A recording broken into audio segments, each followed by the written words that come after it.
Vous nous rejoignez sur Vert Pâturage Télévision, c'est l'heure de votre bulletin d'information. Mesdames, Messieurs, bonjour et bienvenue. On va commencer avec la sécurité. Une bombe a été larguée le mercredi 3 juillet 2024 par le rebelle du M23 dans le village Maloula, 12 km de la cité de Minova. Au même moment, d'intenses combats se sont poursuivis en territoire de Lubero entre les forces armées de la République démocratique du Congo appuyées par les compatriotes Wazalendo contre le rebelle du M23. On en parle avec Rachel Adassa-Liwala. Encore une autre bombe larguée par les rebelles du M23 sur les maisons des populations dans les villages Maloula, à 12 km de la cité des Minova. Pendant ce temps, des nouveaux affrontements sont signalés à environ 10 km de Kasségué sur la route qui mène vers Butembo. Donc, jusqu'à Kassé, toutes ces entités sont entre le mains du M23. Mais en ce moment, il y aurait affrontement entre M23 et FRDC au niveau de Matembe. En tout cas, Matembe, une dizaine de kilomètres après Kassé, on a l'affaire Butembo. Sans vous mentir, de Kanyabaonga à Kassé, c'est M23. D'ailleurs, hier, quelques éléments du M23 sont allés à Kikuo, Kamandi, il y avait encore quelques Wazalendo, c'était pour disperser ces quelques Wazalendo, mais ils n'y ont pas passé une nuit, ils sont encore rentrés sur Kirumba. Nous avons la peur au ventre, la population a de la peur au ventre, la population a une sorte de peur. Bon. La population appelle les autorités à prendre à bras le corps cette situation qui leur ôte la paix. Et parlons justice à présent. Une trentaine des militaires FRDC devant la barre le mercredi 3 juillet 2024. Il est reproché à ces éléments de forces armées de la République démocratique du Congo de se soustraire de ligne des fronts, laissant ainsi libre parcours aux rebelles du M23 à Lubero d'opérer. Ces FRDC sont jugés en procédure de flagrance organisée par le tribunal militaire de garnison de Butembo. Regardez.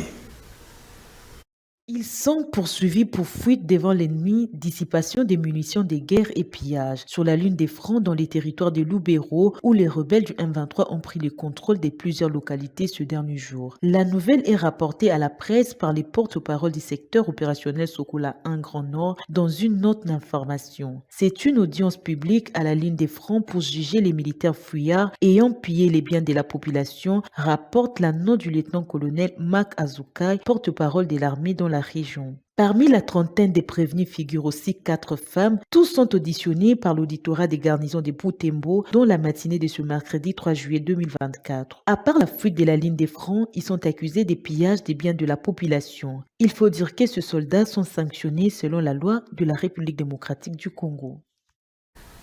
Et dans un autre chapitre, la Commission nationale des droits de l'homme envisage de porter plainte contre les auteurs des crimes dans la guerre d'agression qui subit la République démocratique du Congo dans les nord et sud Kivu. Son président en a fait part à la première ministre Judith Suminwa-Tuluka. C'était au cours d'une audience lui accordée le mercredi 3 juillet 2024 au cabinet de la chef du gouvernement à la primature. On en parle avec Patrick Issot.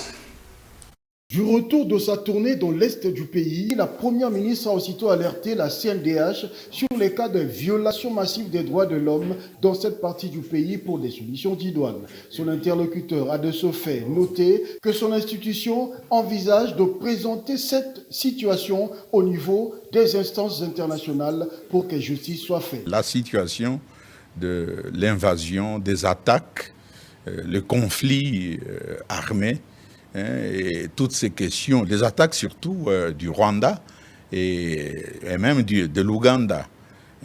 Vous êtes sans ignorer que nous sommes attaqués, nos populations subissent vraiment des conséquences énormes à l'est du pays. Et c'est dire que de ce côté-là, la situation n'est pas guère réalisante et nous sommes en train de nous organiser pour argumenter davantage et nous présenter au niveau des instances internationales avec cette situation et pour que justice soit faite à la RDC et sa population. La situation socio-économico-politique a également été débattue dans le but de dégager des pistes de collaboration entre les deux institutions pour améliorer la situation des droits de l'homme. Les difficultés que rencontre la CNDH ont été présentées à la Première ministre qui a promis de s'impliquer. Nous avons aussi parlé du fonctionnement, des difficultés qui sont celles d'une institution comme la nôtre et par rapport aux attentes de la population, aux attentes des autres collègues responsables des institutions publiques. Ce que nous avons constaté, c'est qu'on est sur la même longueur d'onde. La CNDH, en tant qu'institution d'appui à la démocratie, veille au respect des droits de l'homme et des mécanismes de garantie de liberté fondamentale. Et puis la fondation Denise Nyakeru Tshisekedi tient à la réalisation de ces programmes avec le soutien du gouvernement central. Sa présidente Denise Nyakeru en a discuté avec la première ministre Judith Suminwa. C'était au cours d'une séance de travail de plaidoyer tenue à la primature. Patrick Isso revient.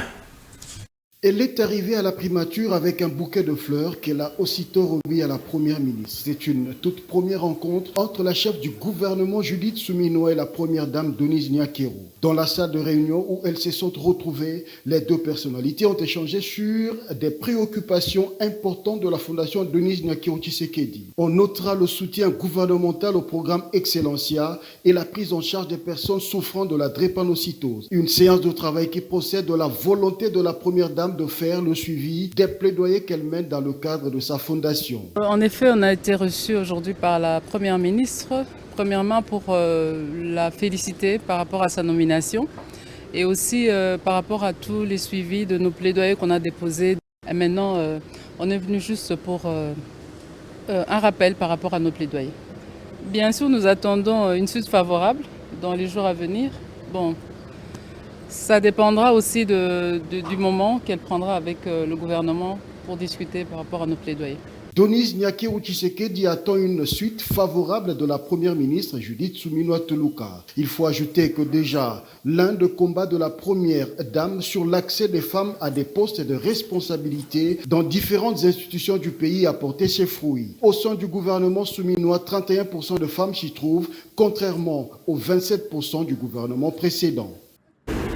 Et en santé, en 5 ans d'existence en République démocratique du Congo, la fondation Denise Nyakeru Tshisekedi a réalisé des projets qui portent des fruits à ce jour. L'appui au secteur de la santé avec les soins médicaux administrés aux malades de la drépanocytose ainsi que la bourse Excellencia en sont des exemples palpables. Le coordonnateur de cette fondation en a fait savoir à la presse au sortir de la séance de travail avec la première ministre, Patrick Isso. Cette même séance a été élargie aux collaborateurs de ces deux personnalités. Du côté de la fondation Denise Nyakeru Tshisekedi, son coordonnateur Joël Makubikwa a fait un état des lieux du programme de la drépanocytose mené en RDC. À ce jour, on ne peut pas dire qu'on est déjà arrivé, mais on n'est pas non plus là où nous étions il y a 5 ans.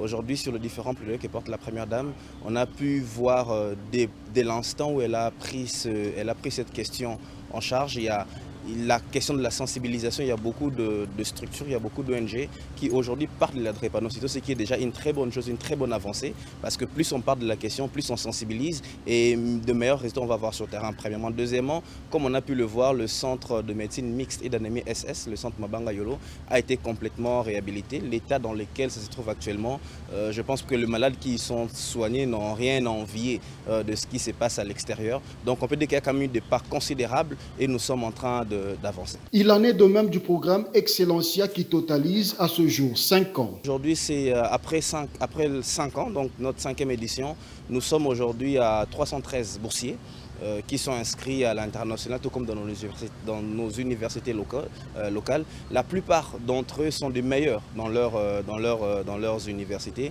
dans leurs filières. Ils font partie des meilleurs qui sont formés. Excellencia, après 5 ans, c'est aussi des jeunes qui reviennent au pays pour faire des stages, mais aussi des locaux qui sont déjà là, qui sont en train de rallier formation académique et formation professionnelle pour qu'ils puissent être vraiment très très utiles, parce que l'objectif c'est de créer des citoyens, c'est avoir des citoyens qui vont présider à la destinée de notre nation. À noter que le ministre de la Santé, celui de la Recherche scientifique, le ministre de l'Enseignement supérieur et universitaire ainsi que celui de l'Éducation nationale ont pris part à cette séance de travail.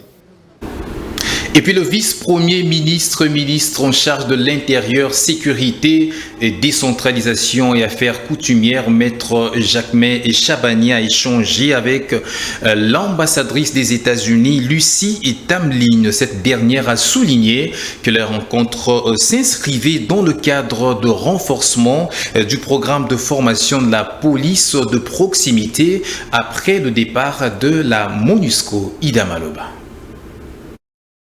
En dépit d'une visite de courtoisie, la diplomate américaine a révélé combien il était important d'échanger avec le VPM de l'Intérieur autour du déploiement d'un dispositif de police nationale en remplacement de la MONUSCO. En fait, c'était un entretien une visite de courtoisie avec le nouveau ministre pour renouveler les contacts avec lui, pour le féliciter, mais aussi pour réitérer notre volonté de travailler très étroitement avec lui et toute son équipe. Nous gérons déjà un programme assez important d'assistance pour la police nationale, un programme de formation, un programme d'équipement, un programme pour aider la police de proximité. Nous avons parlé un peu de l'importance d'avoir un dispositif de police pour remplacer la MONUSCO à le départ de MONUSCO. Et nous étions, nous deux, totalement d'accord que ce que la population veut, c'est la présence de la sécurité civile pour sauvegarder la communauté. Donc voilà, c'était une très bonne discussion et nous, les États-Unis, nous sommes prêts à continuer cette assistance et nous attendons de renforcer cette collaboration. Il faut noter que les deux personnalités se sont mises d'accord sur la question, étant donné que la population a besoin de plus de sécurité sur le terrain. Ces bulletins d'information est terminé. Merci de l'avoir suivi. Bonne suite des programmes sur votre télévision.